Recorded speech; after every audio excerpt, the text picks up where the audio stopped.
Hi, good morning. As expected by our team, RBI maintained status quo yesterday, did not change the repo or the CRR, and the market really did not react to it because the fall in the last couple of weeks was already expecting RBI to do nothing really in the wake of the 6% depreciation in the rupee in the last 20 days or so. Uh, the inflation data came in at a real good number. May WPI was at 4.7. The core inflation was below 3%. But then the only inflation that did not come down was the food inflation. The non-food manufactured inflation also came at a 43-month low. So clearly, there are signs of inflation easing, and the steps taken by RBI in the last 3 or 4 years, the monetary tightening doing its bit.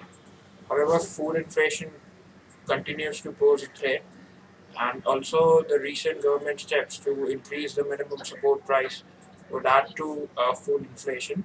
Apart from the fact that the revised diesel prices as well as the recent depreciation in INR pose a threat going forward in a couple of months, and we could probably see an uptick in inflation, although for a short term. Markets really did not react to it, and the next trigger for the markets would really be on Wednesday when the Federal Reserve would come out with the minutes of its meeting. There has been a lot of speculation by the global investors that the Fed would probably taper its QE program in this meeting, or probably give a hint of tapering the program in the coming months. The US economy has seen recovery, although it's a fragile recovery. The euro area continues to contract, and the Japanese continue to pursue ultra easy monetary policy uh, with their goal of reflation in the Japanese economy. Uh, due to this, a lot of emerging market bonds saw outflows from foreign institutional investors, and the dollar gained strength globally, especially against emerging market currencies. As a result, the yields rose, and the sharp depreciation in the INR cannot really just be attributed to as an external shock only, and there are clearly internal issues which needed to look at.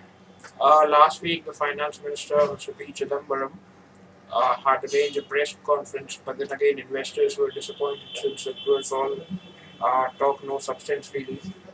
Uh, the main issue regarding policy in the Indian economy is the goods services tax, which still is not really passed by the parliament, and it's still pretty uncertain about when the hurdle would be clear. Uh, Based on the trajectory of inflation and probably rupee gaining strength in the coming month or a couple of months, uh, if that be the case, we would probably see the RBI cutting the repo by another 25 bips in the next policy meeting. Till then, Indian markets as well as other emerging markets really hinge on the global appetite for risk of the global investors in the FIIs, which would really be key to listen on Wednesday to Ben Bernanke. Thank you.